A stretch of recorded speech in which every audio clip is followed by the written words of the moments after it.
Did the Indiana Fever actually lose Game 5, or were they robbed by officials who refused to let them win? Think about it. Aliyah Boston fouls out late on what looked like a clean rebound. Kelsey Mitchell gets hacked all night, ends up cramping so badly she lands in the hospital. Odyssey Sims gets clipped and still drops 27 points. And yet, the whistle? Always leaning Vegas's way. If you thought this game was fair, you probably weren't watching closely. This wasn't a loss. They fought through chaos, injuries, and officiating mistakes, only to have the series stolen. So what did Lexie Hull say after the heartbreaking loss and the stolen game? And that theft?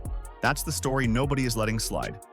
Let us know down in the comments below what you think of the refs this series.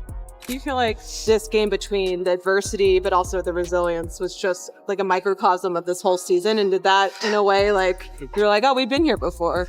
Yeah, I mean, that's what Steph said in the huddle. Like, we're built for this moment. When Kelsey went down, and then we're challenging the call on AB. We've been here before, so it's just so unlucky, so crazy that had to happen tonight. What if the biggest opponent the Fever faced wasn't the two-time champs, but the referee crew with their whistle?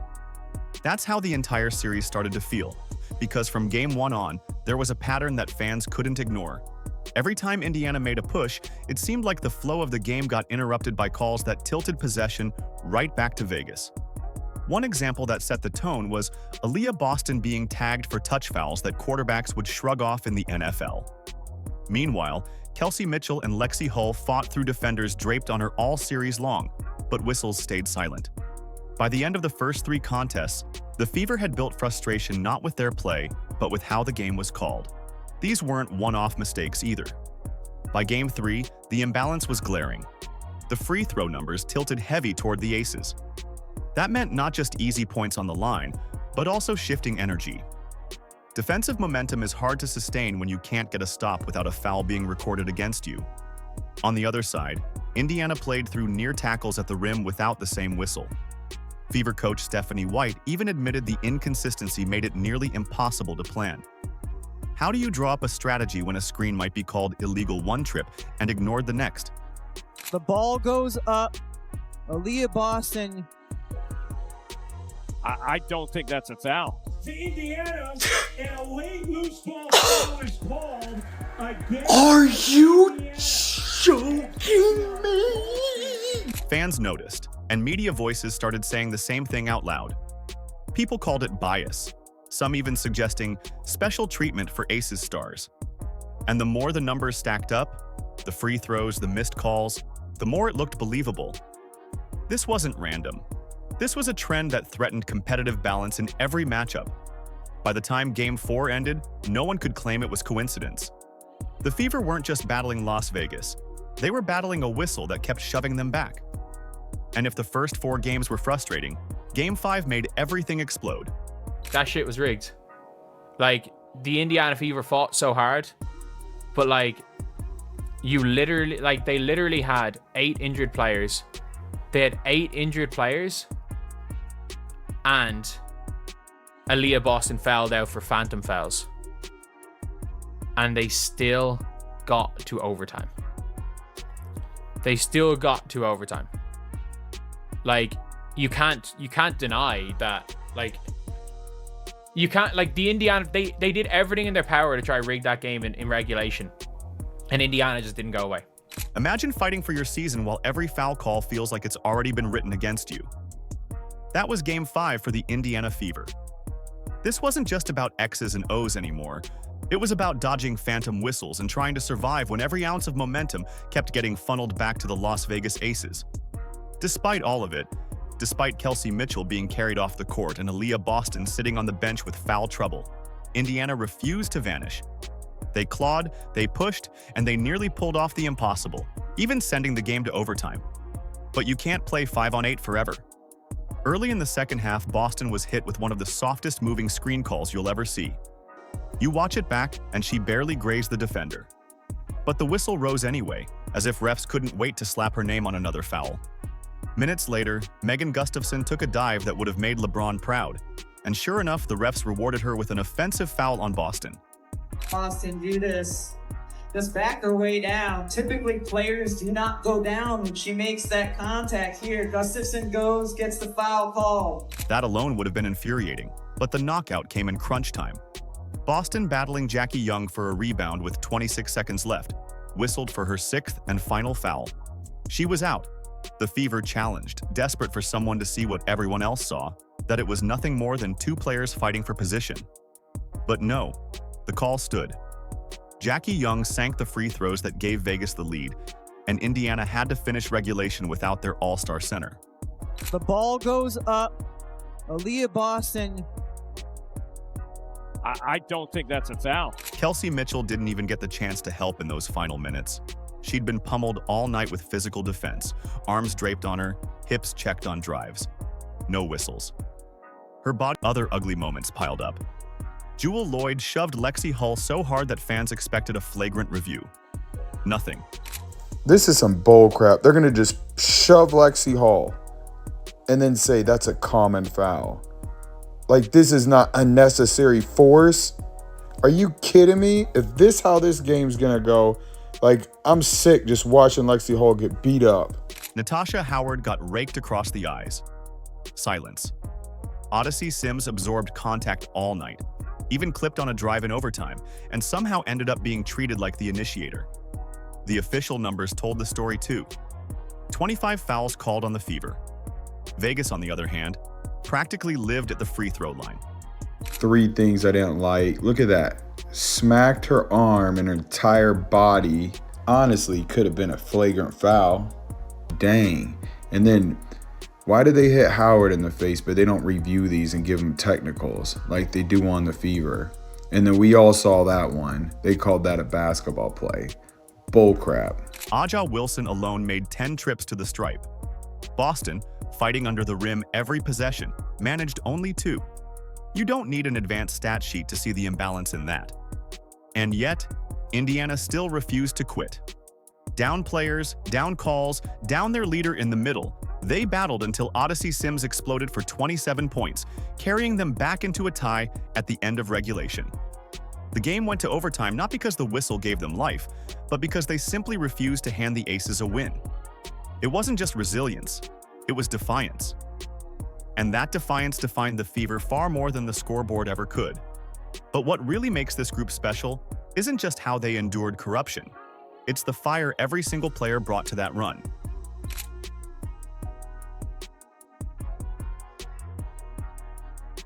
Sims, the push shot, banks in! It's a 2-point game! Sometimes the most inspiring victories aren't on the scoreboard. They're in the hearts left on the floor. Game 5 was supposed to be about survival, but what it actually became was a showcase of the players who refused to let all the bad calls define them. Their effort, their toughness, and their togetherness created a bigger story than the one written on the scoreboard. For fire. She's our battery. She's moving great, and she will drive us, and that's been true so far. Thank you, Hull. Sims, pull-up jumper, she got it. Look at Odyssey Sims. A player who wasn't even on the roster for most of the year, signed late on a hardship contract, suddenly turned into the heartbeat of the series. In Game 5, she poured in 27 points, moved the ball for 6 assists, and shot 50% from the field. She carried Indiana when their offense broke down, blowing past defenders who couldn't stay in front of her and finishing through contact that officials never rewarded her for. Her layup late in regulation tied the game and sent everyone into overtime with the belief that maybe this was the night the whistle wouldn't decide at all. Sims wasn't just playing well, she embodied the grit and fearlessness that gave the Fever life in their toughest moment. Physicality to finish over smaller defenders. Howard turns the corner, whips a pass. Hull gives it up. Sims connects on a 3. Odyssey Sims now with 12 points. Kelsey Mitchell's night reminded everyone why she's considered one of the most dynamic guards in the league. Before her body gave out mid-third quarter, she was flat out unstoppable. 15 points, 3 of 3 from deep, and a presence that Vegas had no answer for. She came into that semifinal as the offensive leader, and even as defenders pounded her on every cut and drive, she never backed down. Can't hit the mid-range. Mitchell pursues the board. Another chance for Indiana. That's been a theme in the early going. Mitchell a 3 is good. More second chance point. Right around the rim. Mitchell an open look. She got it from 3. And again, Back in a zone, that twofold. Mitchell connects on a 3. And Kelsey. Then there was Aliyah Boston, who once again carried the front court in ways the box score never fully shows. Even in limited minutes because of the foul calls, she scored, rebounded, and kept demanding the ball inside. She lived under constant pressure, wrestling for position on nearly every possession. 15. Lob it in. Boston. So effective in game 4. Trying to work Wilson on the follow. It's 3. Around and off. Howard trying to tip it. Able to scrape it away. Another extra possession for Indiana. Mitchell, that space didn't take. Boston lays it in. Boston still made her presence felt in both paint scoring and anchoring the defense until referees sent her off with that brutal 6th foul in the closing moments. That moment summed it all up, dominating physically, outworking everyone, then having the chance ripped away by a phantom call.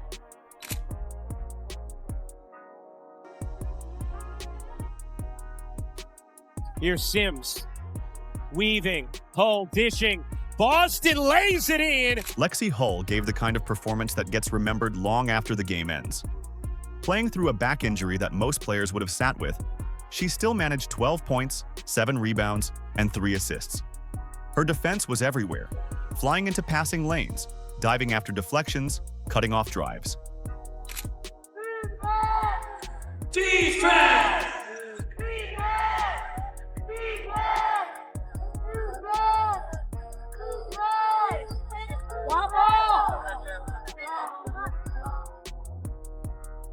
Lob it in. Howard.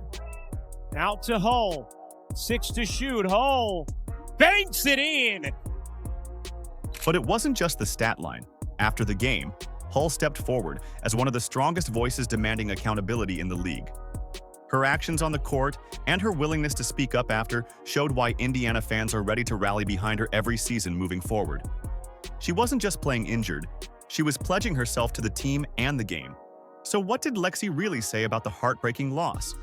I mean, I think that's something we can take away from this season. Obviously, ending on a loss is hard and not what you want, but I do think that we can be proud of the effort we put out there, especially in the 4th quarter, you know, losing Aliyah, losing Kelsey. I don't even know if that was the 3rd or 4th quarter.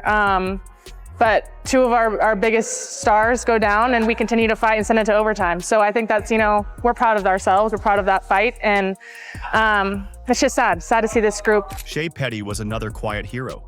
13 points, including 3 from deep, right when the Fever desperately needed someone to step up after Mitchell left. Her ability to stretch the floor kept Indiana alive, forcing the Aces to defend honestly and giving Sims the space she needed to shine. Those minutes mattered. Without Petty's confidence to take those shots, Vegas would have buried Indiana under another whistle-driven run. And 1 Las Vegas run. They have their largest lead of the quarter. Boston finds Turner. Turner didn't want to shoot it. Petty will, and knock it down.